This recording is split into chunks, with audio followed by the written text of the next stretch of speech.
we streaming on Twitch? We should.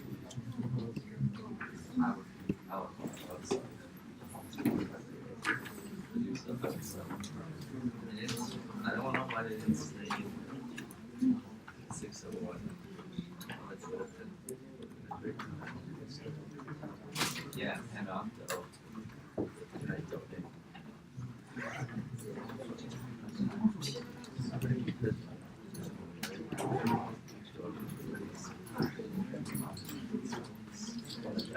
After a good lecture.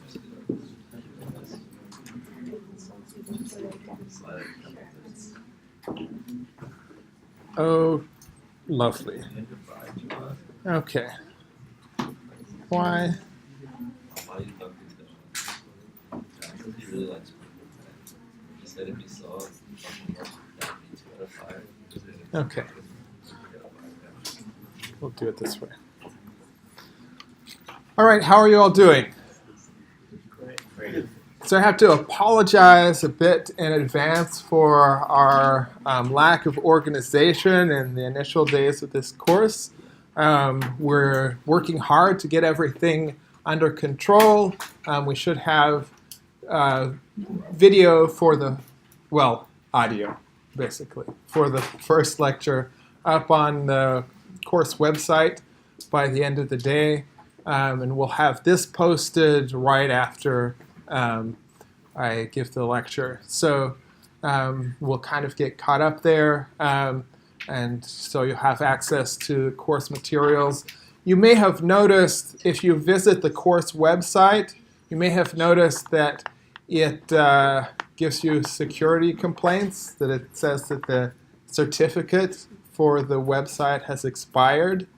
That's because the certificate for the website has expired. And I can't find the private key. So somewhere it must exist, but I can't find it. So I haven't been able to use, I have the certificate, but not the key.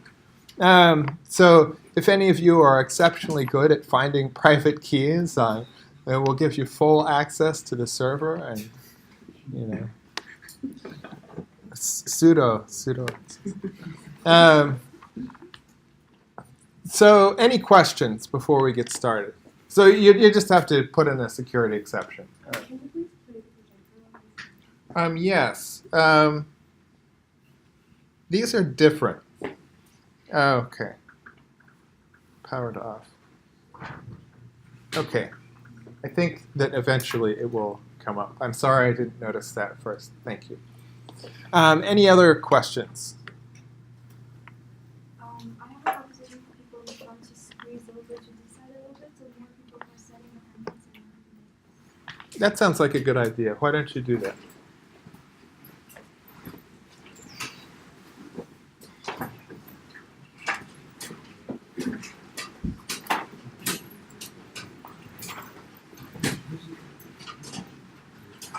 I like it.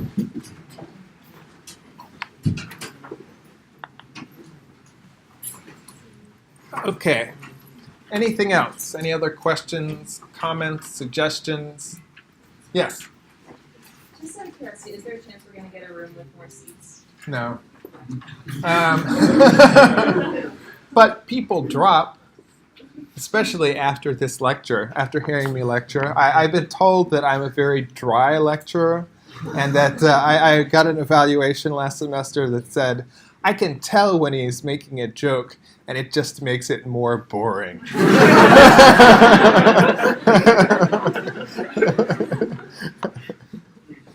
So, you know, people for that reason will drop the course, and there will end up being a little bit more space, but, you know, we're stuck basically with what we got.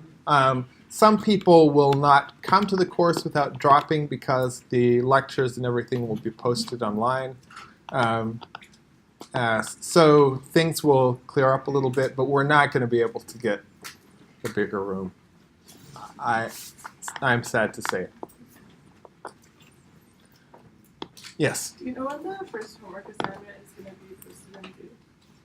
So it should be posted tomorrow, and it will be due next week. Or actually, we'll probably make it due don't want to get too far. It will be very simple. Okay. And it will be due the following Thursday. Yes. What is the course website again? The course website is demo.clab.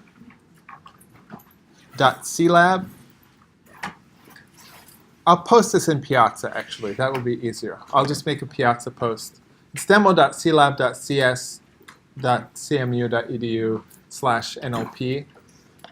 But I'll post it in, I thought I already did post it in some place, but I'll post it in on Piazza and on Canvas so that you can easily find it. Did anybody else have trouble finding it?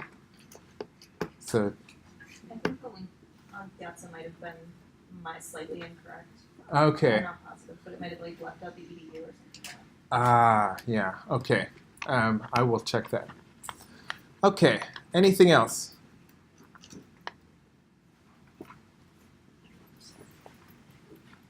Okay, let's talk about some applications of natural language processing. And in particular, today we'll be talking about things like information extraction, relation extraction, and most significantly for you, question answering. Why is question answering significant for you?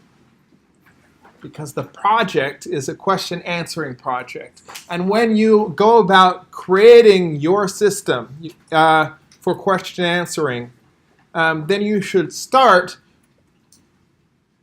with the model that we will give you, that I will explain to you today, in mind. Start with that model in mind and then think, how can you make that model better, or how can you beat that model? That's kind of the pattern that you should make. Which reminds me, you should have formed groups for the group project yesterday. Who here already has a group? So that's good, that some people have groups. The rest of you need to form groups immediately. So one thing that we might do as the first homework is basically having you tell us who is in your group and what your name is, what your group name is. That seems like a very easy homework, but it requires actually forming a group, which is sometimes more complicated than you might think. How many people per group? 4. 4 is the number to which you shall count. Not 3. And not 5, definitely. So your group should have 4 members, unless it's mathematically impossible, in which case we allow groups of 3 members. But your group should have 4 members. Anything else requires special permission. Any questions about that? Is that clear? So form groups soon. We will be asking you very soon about what your groups are and what their names are. By the way, the name can be anything that can be written in Unicode characters, except it may not include the poop emoji, my enemy Unicode character, which caused me to lose faith in international standards bodies. Anything else. So do your worst.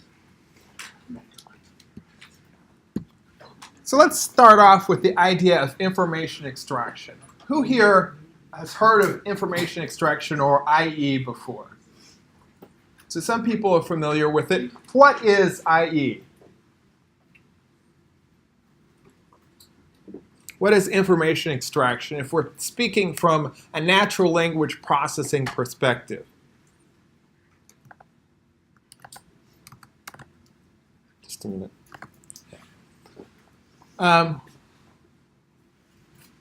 What is it?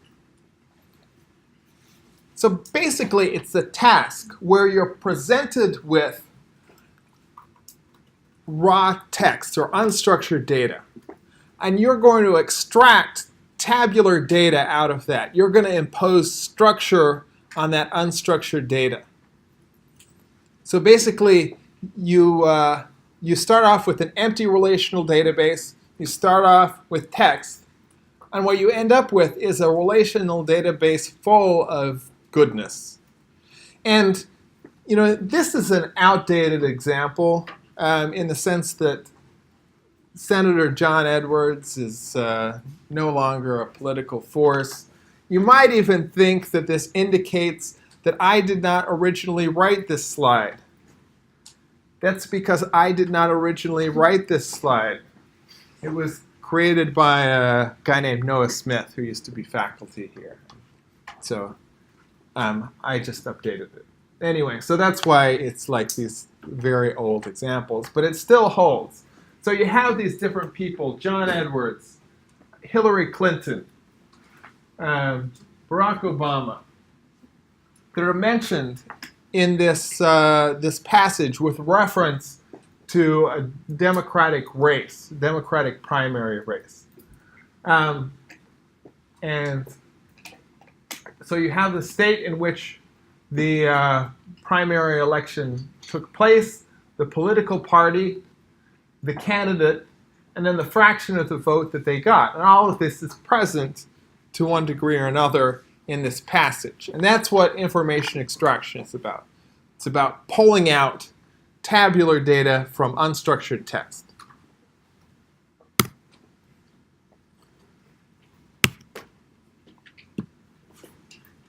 So my favorite kind of information extraction, sometimes it's considered actually what's called a sequence labeling task, but it's named entity recognition. And this is the task where you're presented with some text, and you want to extract all of the proper nouns that belong to certain classes. So, for example, what these classes are actually varies depending on what the downstream task is that you're feeding this named entity data to. So one thing that you might So one set of entities that are used in a project that I currently work on are persons, organizations, locations, and geopolitical entities.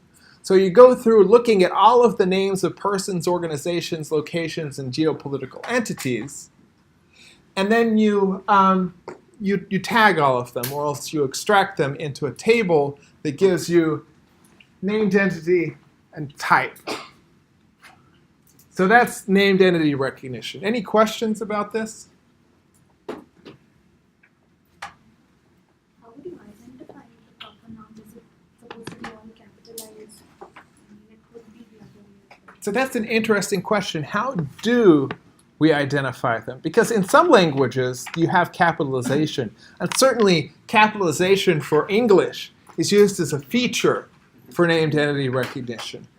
But it can't be the only thing, because there are words that are capitalized that are not named entities, and there are words that are named entities that might not be capitalized. Like if you're tagging Twitter text, for example.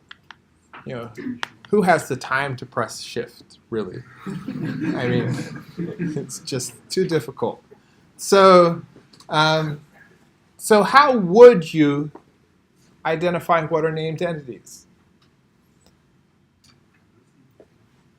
Yes? You can just categorize them as discrete variables and just, for example, have state, 50 states within the state category.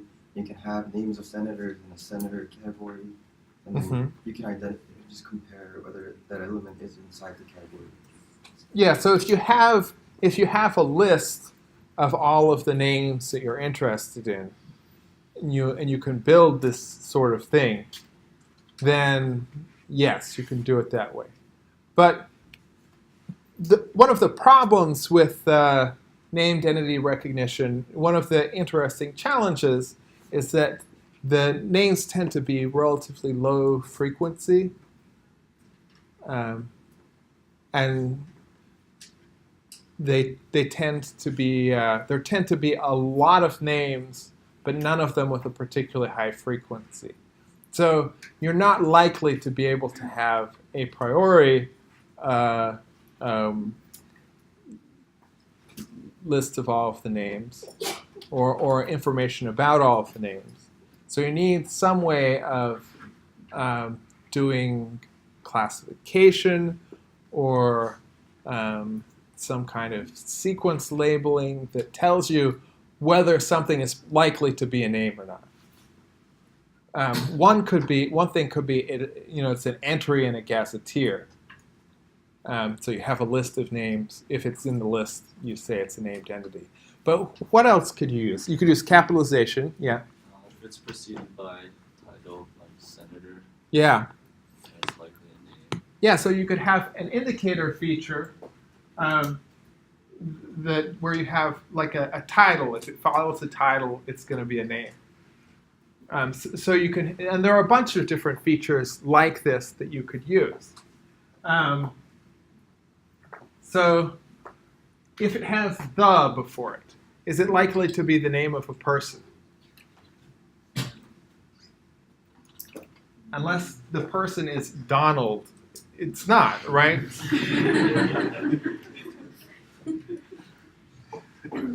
Spend too much time on Reddit. It's not. But could it be an organization? Yes. So this is a kind of feature, preceded by an article that you might extract, and you could then use this in a classifier or like what's called a conditional random field to figure out to give you some idea of what entity, whether something is going to be a named entity, and if so, what the type of that named entity is going to be. Yes? Could we, I'm not sure, but could we look at the semantics of the language and try and figure out where the noun would be? For example, if I say John threw the ball, Yeah. you know that before an action, you would have someone doing it. Either Right. it would be a pronoun or an actual proper noun. Right, so this is another thing that could be used as a source of features, right? Is you could do a syntactic parse, and you know that all named entities are going to be what are called noun phrases. And so if something is not a noun phrase, then you know it's not a named entity. And so it has you have a feature that gives you this information, and you can use that as a way of narrowing down what is likely to be a named entity. Yeah, that's very good. So why is named entity recognition my favorite information extraction task? The answer is that it's hard, but it's very well defined. So it's not an easy thing to do, but it's easy to know if you're doing it right. So I like that. It makes me happy. It makes me feel like I'm accomplishing something. I'm not, but it makes me feel that way. So reference resolution is another kind of task. Basically, so this goes by various names. I should stay close to the computer. One of the names is entity linking. So the idea is you went through your text, you did named entity recognition, but this is not super useful by itself. Because okay, this is a named entity and this is a named entity, but you don't know who or what that named entity refers to.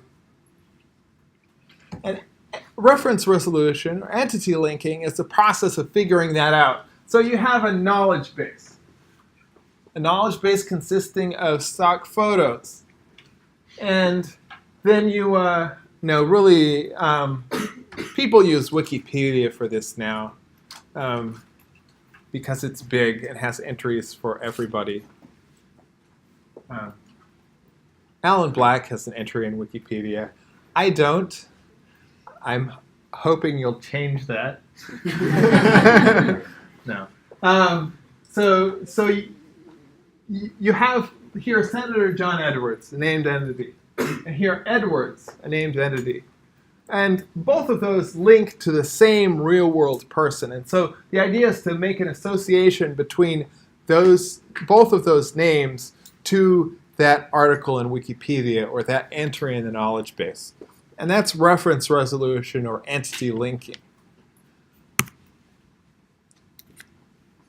Well, co-reference resolution is, in a way, easier than that. Co-reference resolution just asks you to associate named entities that refer to the same real-world entity with one another. So you're linking Edwards back to Senator John Edwards in what's called a co-reference chain. So, there could be a whole sequence of these, right? And they're all co-referent. That is, they all refer to the same thing. The same philandering jerk. And that's co-reference resolution. Now, relation detection is fun. So with relation detection, who here knows what an RDF triple is? What is it? It's a tree tuple where you say something is a something, and it's just a huge collection of them. Yeah. So if you have a something predicate something, or it's sometimes described as subject predicate object, that specifies a relation between two entities. So member of is a kind of relation. And John Edwards is a member of the Democratic Party. Hillary Clinton is a member of the Democratic Party. Barack Obama is a member of the Democratic Party. These all are entailed by information in this text. And the task in relation extraction is to take this text and give back for one or for many relations this kind of information. So we've got the member of relation. We could also have, what other relations could we get out of this?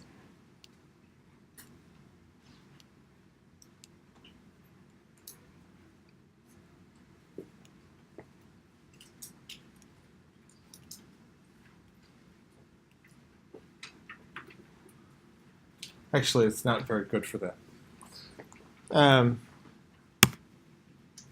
Let's move on. Let's talk in more detail about NER, because, it's NER. So here's a more recent example.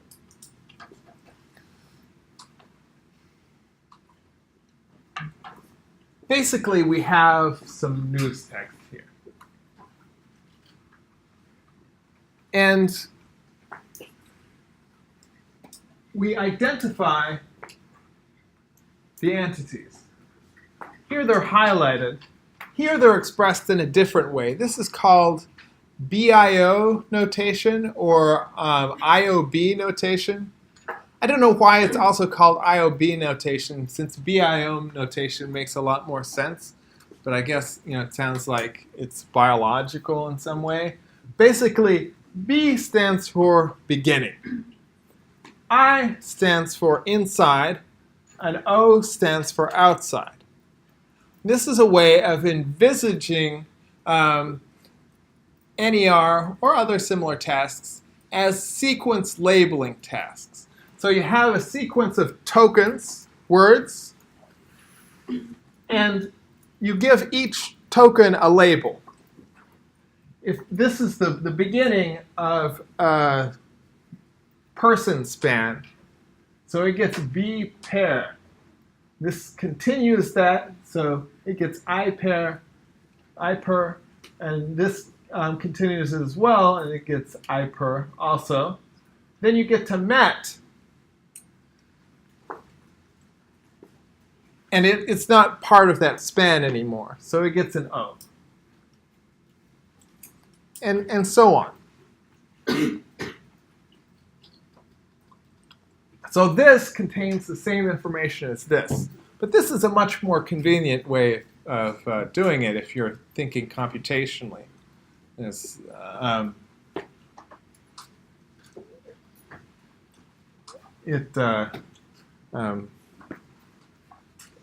is nice tabular data. There's a format called Connell format.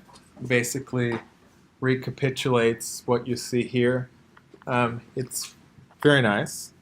So that's a way of looking at the NER problem. So in another sense, you're going through this sequence, and you're trying to label items in the sequence based either on what comes before, maybe what comes right before, or what comes at some distance before, or in some approaches to the problem, what occurs in the whole, let's say, sentence.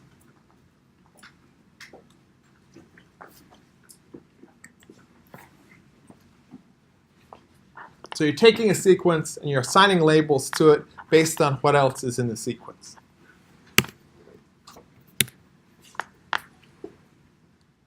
Here are some types of named entities. Different tasks, different annotation schemes recognize different types of named entities. The common types include person, organization, location, geopolitical entity, facility. So a geopolitical entity is like, it has to have a population, a government, and an extent. So something like Pittsburgh is a geopolitical entity, or China is a geopolitical entity. But Europe is not a geopolitical entity because it doesn't. There's no government of Europe. So a FAC, or facility, is like a dam or a bridge or some kind of element of physical infrastructure.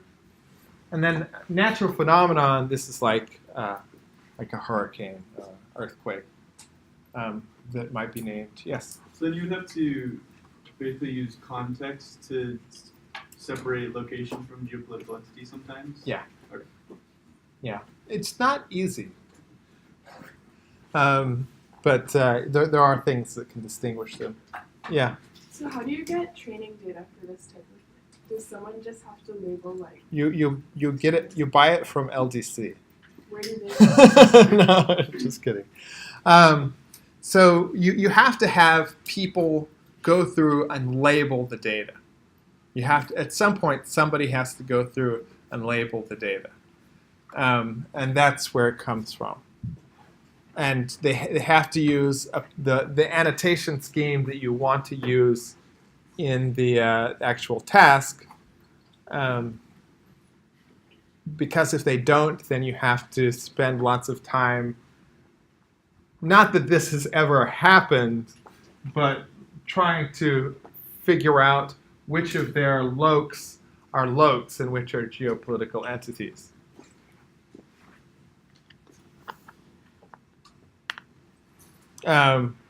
So basically you need to have data that's annotated according to a specific annotation scheme.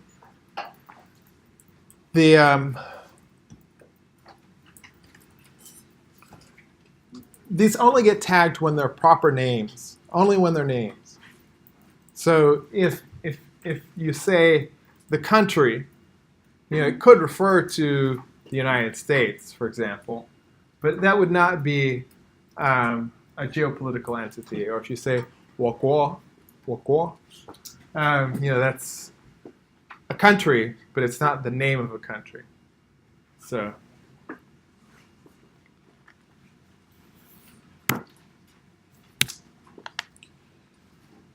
So this brings up something that you have to know.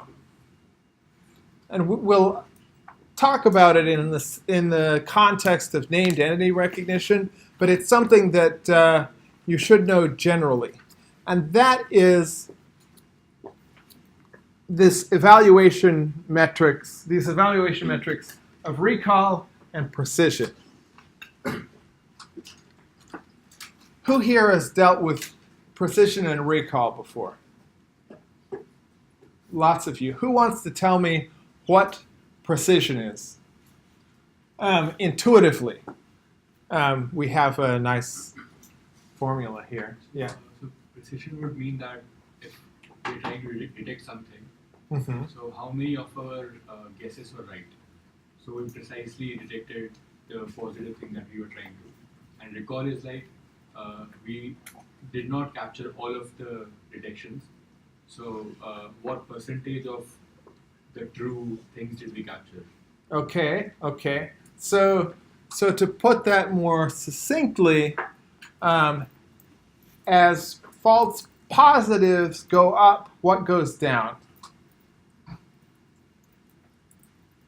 So if you get more false positives, you have a lower precision. If you get more false negatives, you have a lower recall, obviously, because we just said precision, right? So if these are the correct named entity tokens, and these are the hypothesized named entity tokens, then what is this here?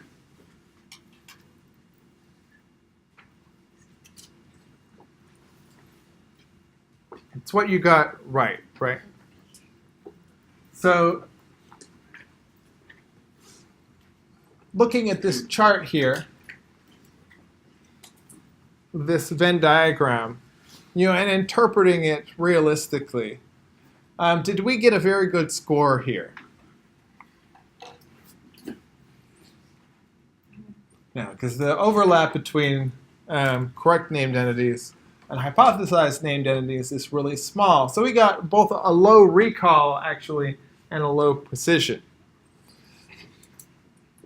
So what do you think we want to emphasize? What do we want to favor in like an NER test? Do we want to favor precision or recall?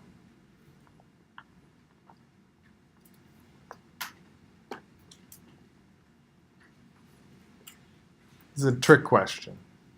It's an unfair question. I'm probably a bad person just for asking it.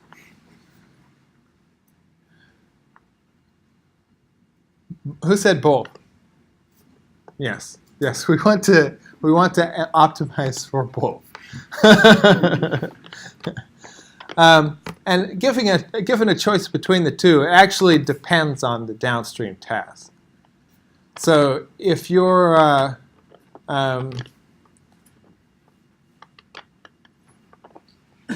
downstream task is something like find all of the cities where terrorists may be hiding, and if so you're going to check all of these cities for terrorists. Do you want to be high precision or high recall? High recall. You want to be high recall. So what if your task is instead find all the cities that we're going to blow up because there are terrorists there? Probably precision, depending on what government you work for. So here's kind of a process for building an NER system. You need to start off with a collection of documents that are in the domain that you're interested in, that are representative. And then, as we mentioned before, we have to have humans annotate them. This is expensive and error-prone. How good do you think humans are at annotating, at doing NER annotation? We used to make students do NER annotation in this class. I don't think we're going to do that this time. But how good do you think they did? Not particularly well. In fact, part of the point of the quiz was to show that this is actually a hard task. You know, and it's hard what we ask them to do. So these annotations end up being pretty noisy in almost all cases. So we end up with these annotated documents. Then, given the annotated documents, then we extract the different features from them that we're interested in. These might be syntactic features. So we might do a parse of the grammatical structure of the sentences and use that.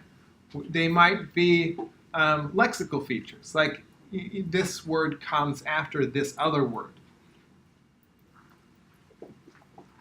And then we do IOB encoding. So we put them in this format that we talked about before, you know, the annotated documents, and so that we can more easily train on them. The human annotation might have actually been done on IOB formatted text. I've done it that way before, but it might not have. So this gives you your training data. Once you have training data, you just have to use classifiers to perform multi-way sequence labeling. So this could be MEMMs, conditional random fields, support vector machines, hidden Markov models. You know, all of those have been used to do named entity recognition in the past. CRFs are probably the most widely used of these kinds of classifiers now, although people are increasingly moving to neural nets, to like deep learning approaches to named entity recognition. In these cases, they might use LSTMs or LSTMs together with a CRF layer. That gives us an NER system. And then we can run it on more data from our representative document collection. Not the same ones that we annotated. Why not? Still perform. What? Still perform really well. Yeah, it will perform because you're just feeding it to what you already, what it already knows. So that doesn't tell you anything. It's just gonna fit exactly. So you partition actually your representative document collection into a training set and a test set, or a training set maybe and a does set and a test set. And you use your test set to evaluate precision and recall of the NER system, this test data.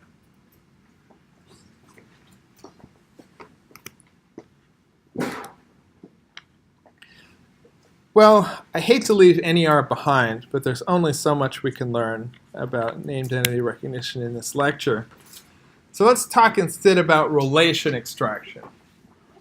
So there are lots of different kinds of relations that we might be interested in. There are affiliations, like married to or mother of, geospatial relations, like near, or part of relations. And these have different types for their arguments. The relations have different types.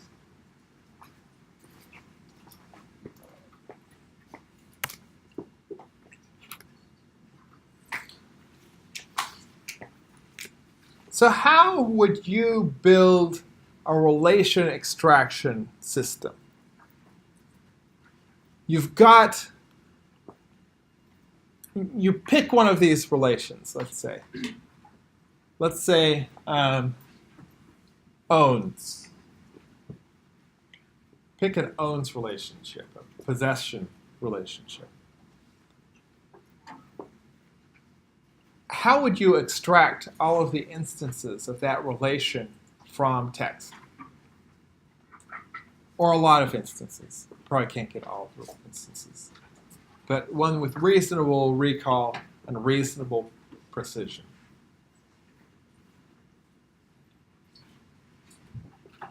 Yes? It's all the like possessive forms of words, like for owns particularly. Okay. So it might helpful, so you might start just by looking at constructions that show possession. So like all the cases where you have owns, or cases where you have the possessive s, which probably your tokenizer is going to separate out as a separate word. So you could look for all of those. Is that going to get you everything? So it's going to be pretty good. Yeah.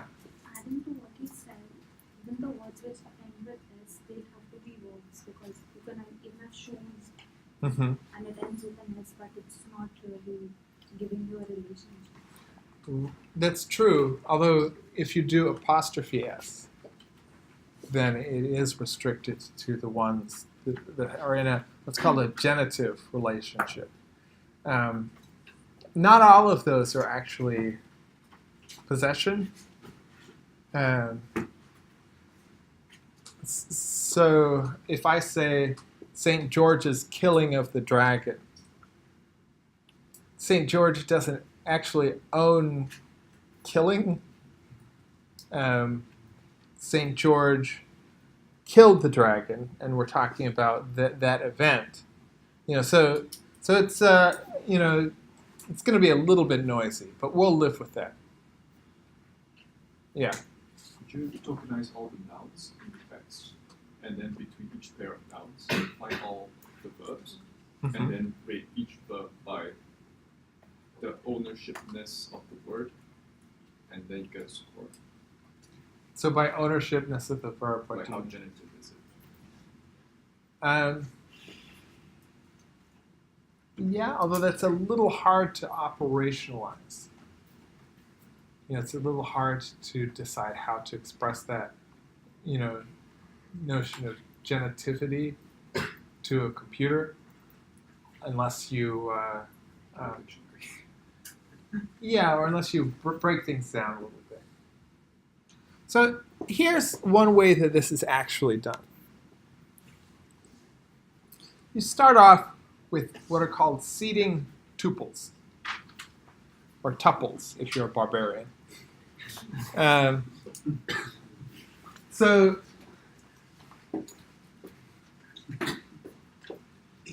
you have examples like this. Brad is married to Angelina. He's not, but I believe at some point he was. Bill is married to Hillary still. Hillary is married to Bill. Hillary is the wife of Bill. So you start off with seeds like this. These are basically regular expressions. You'd say, X is married to Y, or X is the wife of Y.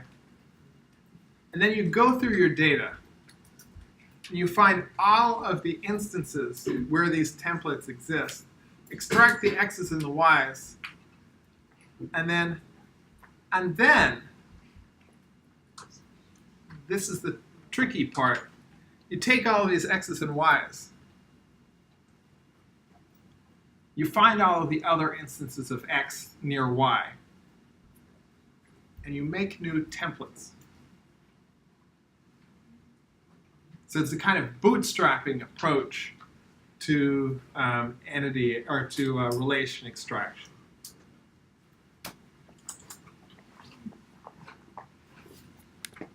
So it looks kind of like this.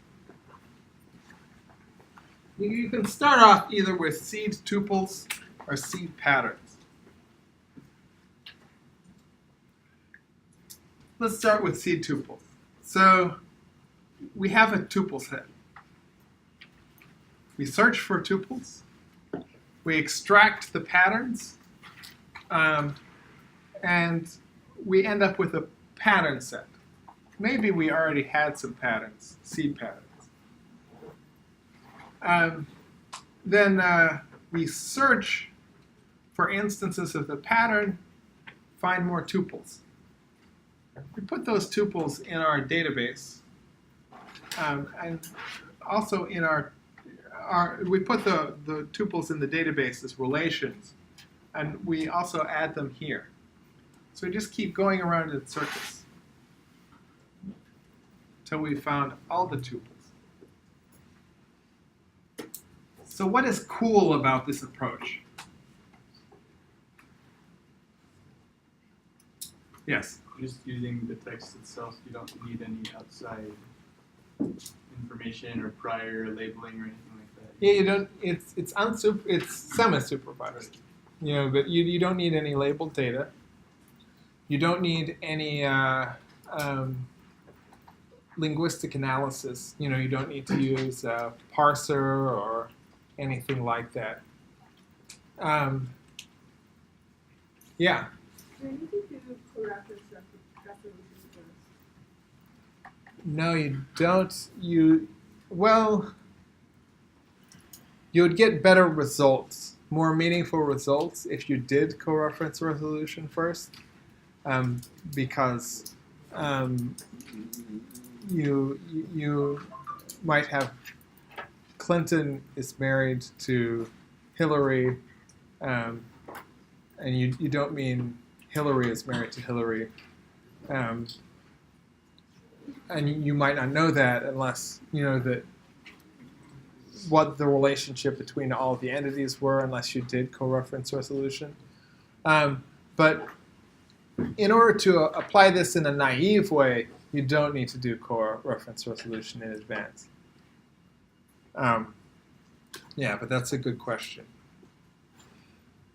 So, what is problematic about this approach?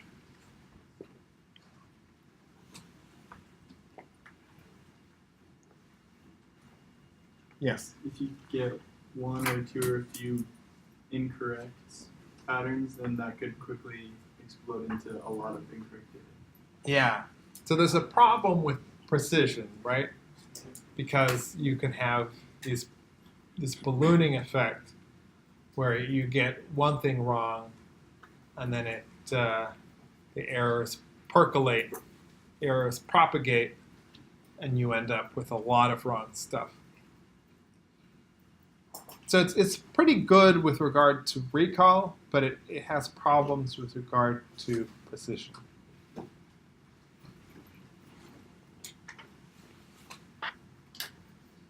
So how would you solve that problem?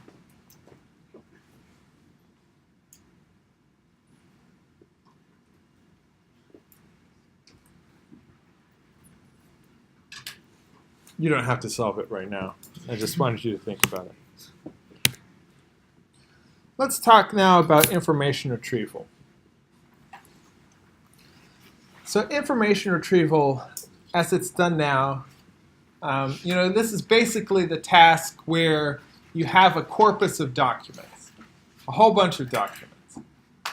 Corpus is Latin for a whole bunch, actually for body, but so you have a corpus of documents. You want to find that document that is most relevant to a query. So this is information retrieval. Or you want to find the documents ranked according to their relevance to the query. So this is basically what a search engine does, right? Except that search engine is biased against the president. Other than that, this is basically what it does. Anyway. So each document you represent as a vector with as many dimensions, actually, as there are word types in the corpus.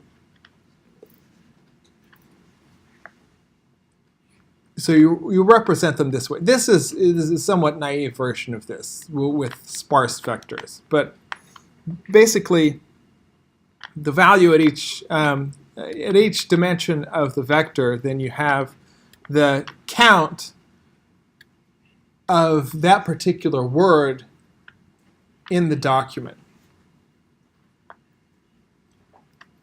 Okay, so basically you have these vectors, a vector for each document, and it's a vector of the counts of each word. Then you take your query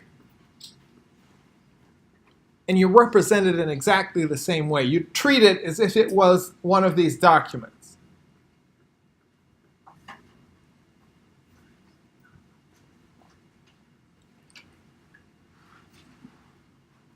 Why do we do this?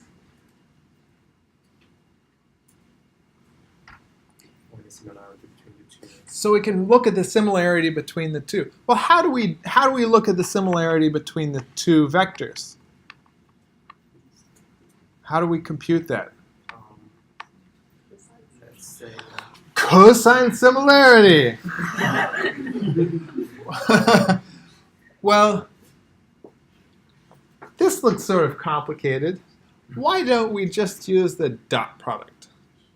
Doesn't dot product also tell you the similarity between vectors? Yeah. Yeah, but the magnitude would maybe throw things off. Right. Why would that be a problem for this test? Well, in longer documents, you're going to have a larger dot product. Right. So you don't want to just bias things according to document length. So cosine similarity, it's basically the cosine of the angle between the two vectors, right? So it's not sensitive to the magnitude of the vectors. And so this is what people use. But they don't use that just by itself. And we'll talk more about this later. They use cosine similarity normalized by what's called TF-IDF. Has anybody here heard of TF-IDF before? Yeah, what is TF-IDF? What does it stand for? Do you know? I don't remember this. What? I don't remember its concept. Yeah. Just heard of it. Okay, so it's term frequency, inverse document frequency. Basically, TF-IDF rewards words if they're not common in the corpus, but they are common in the particular document. So these are viewed as being more important words, more relevant to the query. So in a query that has a bunch of words in it, if you type into Google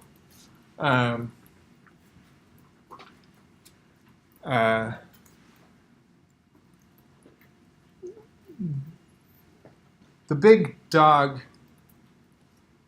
chased Elijah, then are you going to return lots of documents that have the, or lots of documents that have dog, or lots of documents that have Elijah?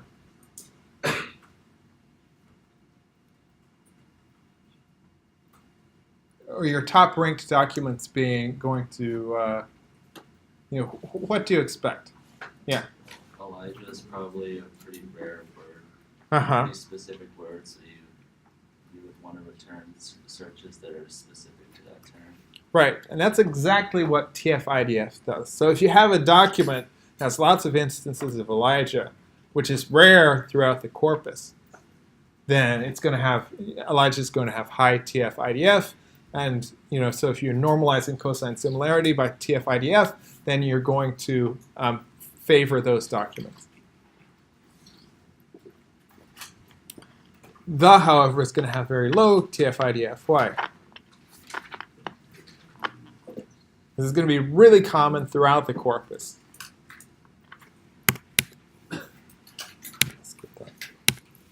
So now we get to the real topic, and that is question answering.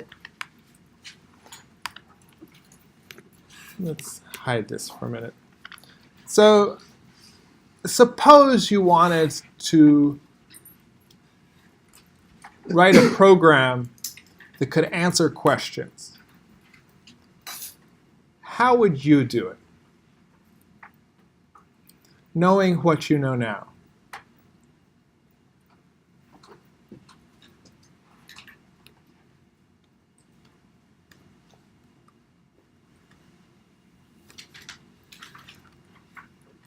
Does it seem impossible? Yes. Maybe you could treat the question as a query and do it like we did.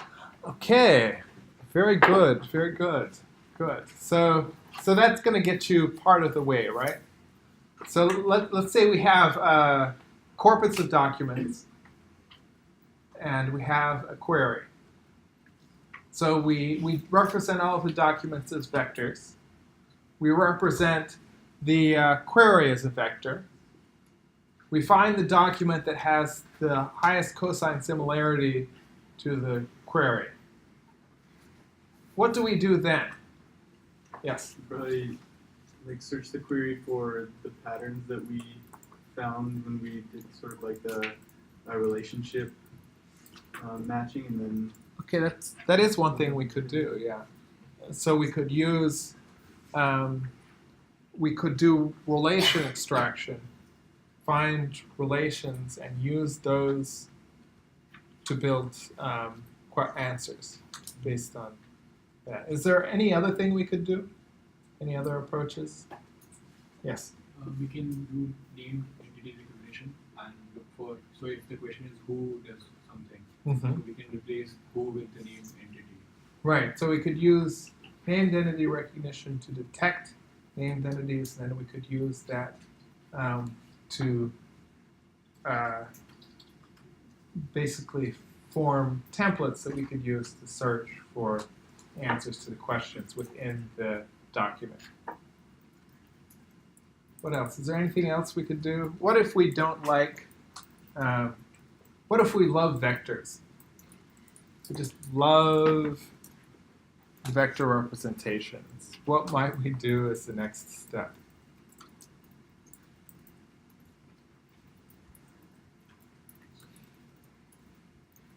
What if we were to take the document that we retrieved, divide it into, let's say, sentences, and we represented each of those sentences as a vector? What could we do then? Yes? You can choose the similarity of the question query and each sentence and find the most similar one. Yeah. Yeah, and then we found the sentence that's most likely to contain the answer.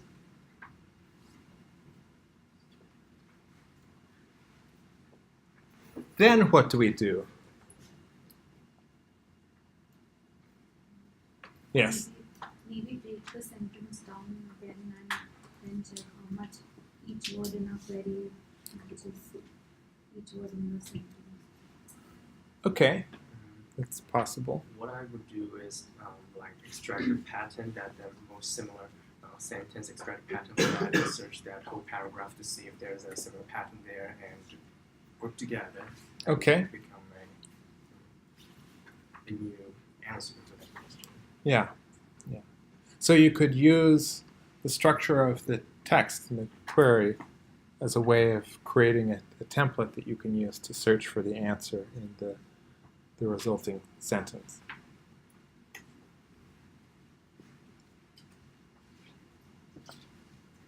Any other thoughts? Yeah.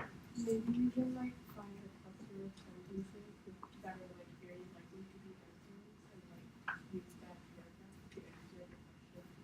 Mm-hmm. Google sometimes. Okay, so if you're allowed to do a kind of extractive summary, then you could do it that way.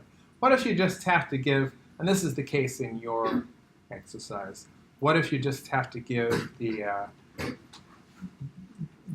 brief form of the answer?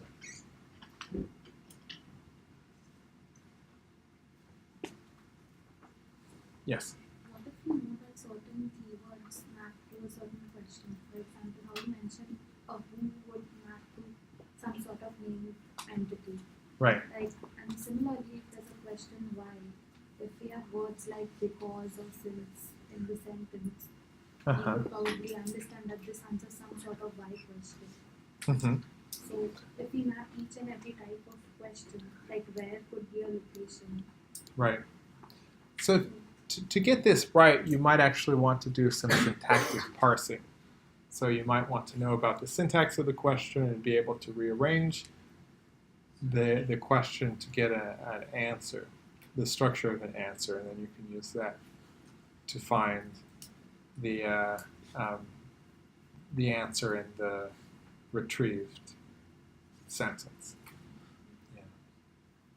Yeah. But yeah, using the fact that who questions will have a named entity of the type person, whereas what questions will not, can help with that. So here is an outline of a system for doing the question answering.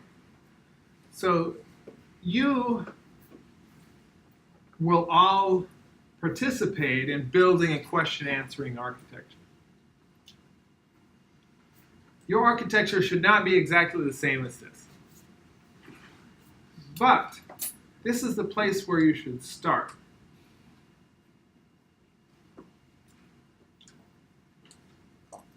So understand what is here. And if you understand what is here, you'll be able to build something that's more reasonable. And what is here is basically what we've talked about so far. So you start with a question. You do two things with a question. You change it into a query, probably as a vector representation, and you classify the question according to what kind of question it is. Is it a who, what, why, or where question? Is it a yes-no question? You do question classification with some kind of classifier. Here you have a corpus of documents. And so you won't be dealing with this, but in a realistic case, you have a corpus of documents that's very large in volume, so you have to do some kind of indexing. And this allows you to efficiently do document retrieval by looking at the cosine similarity between the query and the documents. And that gives you back some documents. And then you divide those documents into passages, like sentences. And you retrieve the most relevant passages. And then you send these passages here to be processed, so that you go from being a passage to an answer, which is over here. Does this make sense? It's very important. So, yeah. What's the difference between a passage and a document? Document is longer, basically. So a document is like a newspaper article, and an answer, or a passage, is like a sentence.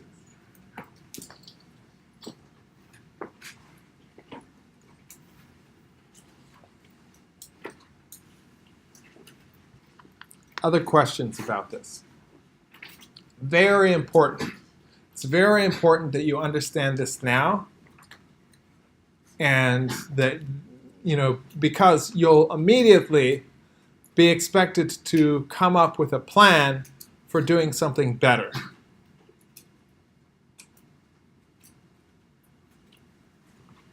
One complaint of students in this course in the past has been that we don't provide enough direction for how to do the project. This is by design. Because we want you to take the initiative to do something original. And so we don't want to channel you into a particular approach. This is as much channeling as we're going to do. So you should take advantage of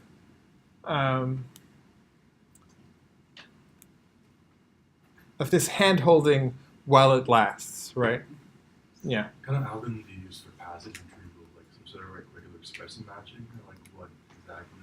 Like once you pull the relevant documents, how do you parse those?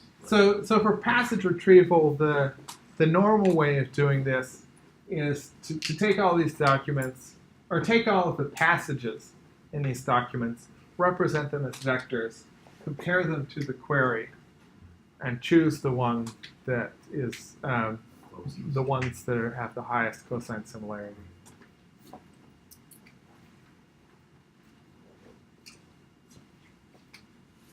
Yes? What is the case when a question is very ambiguous and when we do question classification fall into several classes? And are we expected to give answers to each class or? Can you come up with an example of such a question? Because it's hard to say in the abstract.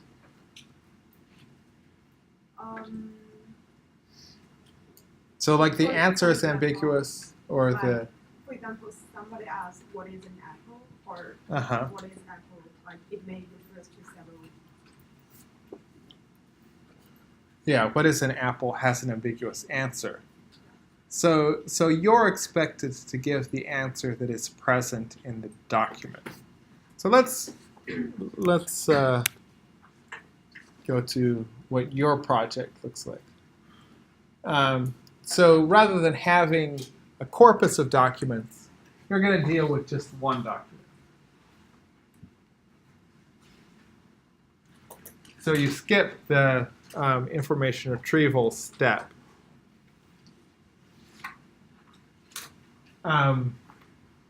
So you're basically how it's going to be evaluated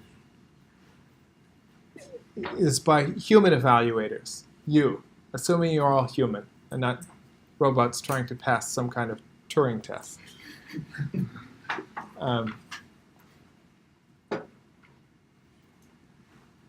The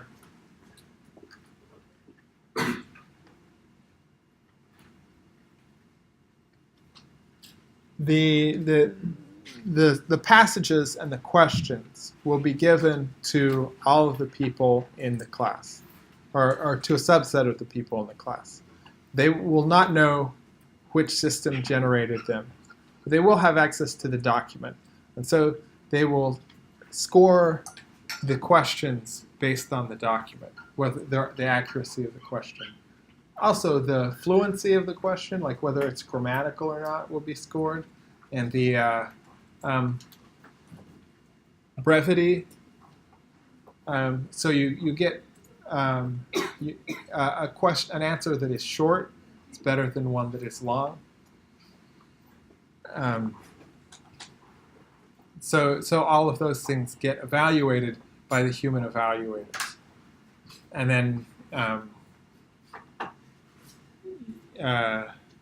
you get your score based on that. So when you're wondering about ambiguity, in most cases it's not a problem because within the particular document it will not be ambiguous. But you should also think about what the reader of such a document would think.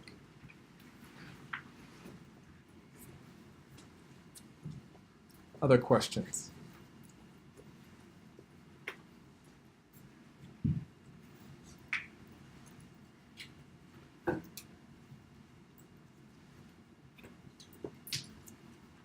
So does this seem like a more manageable kind of task now? Or does it still seem overwhelming?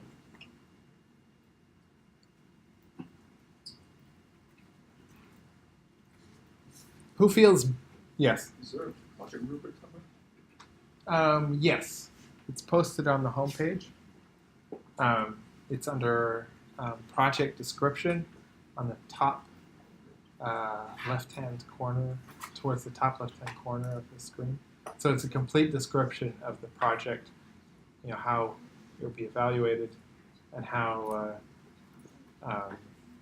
and some guidance for how to proceed with it, and common pitfalls to avoid,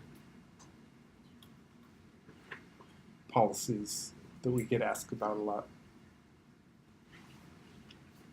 So next time, Alan will talk in more detail about the project, but we wanted to introduce first kind of the algorithmic underpinnings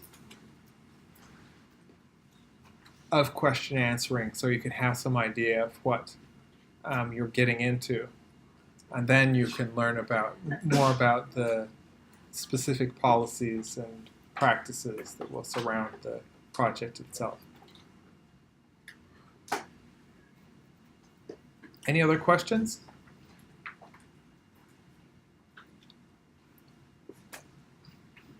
So, how many people think this sounds interesting, like an interesting project? Good, you can stay in the class.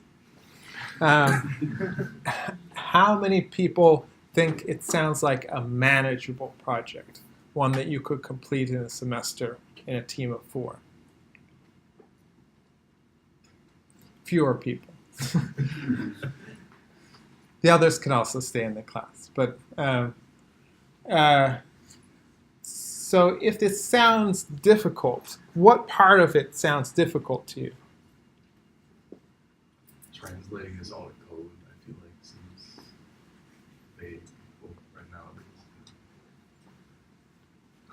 Is there any particular part that sounds difficult, or just the general? Yeah, just like it makes sense at a general level, but the details in terms of code, I'm still not sure. Like, I mean, obviously, because I'm going to do the project right now. But, yeah.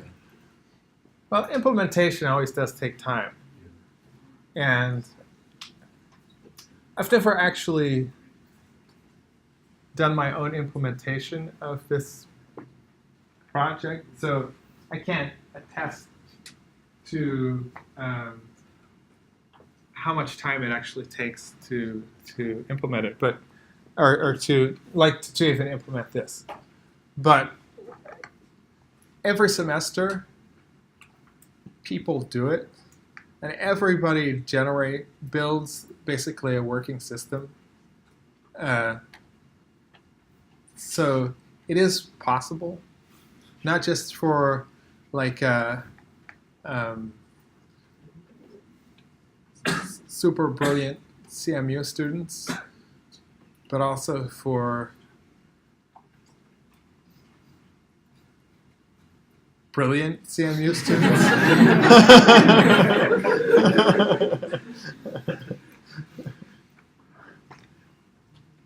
So it's doable. You can do it. But we recommend, and cannot recommend highly enough, that you form teams now. And that you start thinking about what you're going to do and what is going to make your project different now. You can change, but you need to come up with a reasonable preliminary report very soon.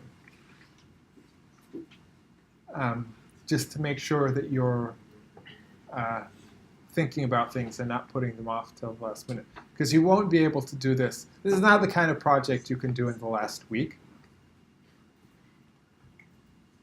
It's just not. But it is the kind of project you can do if you start this week. In your copious free time. Okay, any questions?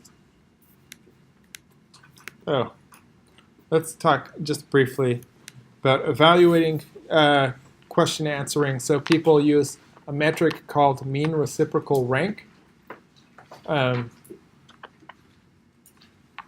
basically, if you're ranking answers, like this I think is my best answer, this is my second best answer, this is my third best answer, then you do better on this metric the higher, the closer to the top of that list. In other words, the lower the rank of the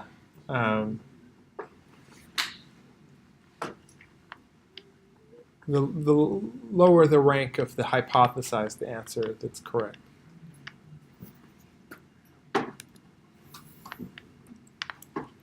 So here are some general tools that are useful in question answering. One of these is supervised classification. So what do we mean by that? What makes it supervised?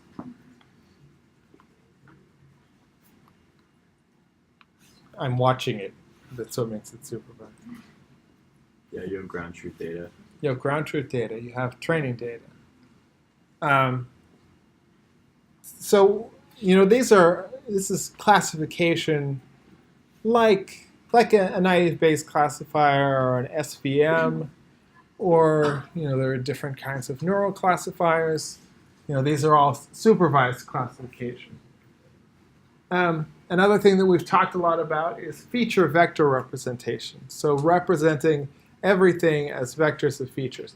And we employed a somewhat naive version of this when we were talking about it, where we have these very large, very sparse vectors, very high-dimensional vectors. Is this what we would be likely to do in practice?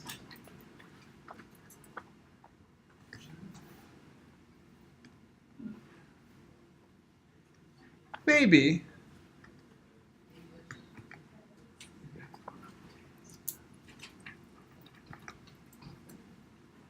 Yeah. Well, if you had a large corpus, you'd probably have to use sparse vector operations instead of normal ones. Yeah. So it can be, there can be some issues of efficiency that come up when you're using sparse vectors in a naive way. You can do it though. So there are different other things that people do to reduce the dimensionality of the vectors. Yeah. So we've talked a little bit about bootstrapping also. We talked about evaluation, about metrics like precision and recall and mean reciprocal rank. So all of these things will come up again and again. So pay attention to them, learn them. These are important. These will be on the exam. These will be on the quizzes. These will be relevant to your project. All of these. So don't say I didn't tell you what was important. This is important. Okay. All right. So have a good afternoon, and we'll see you next week.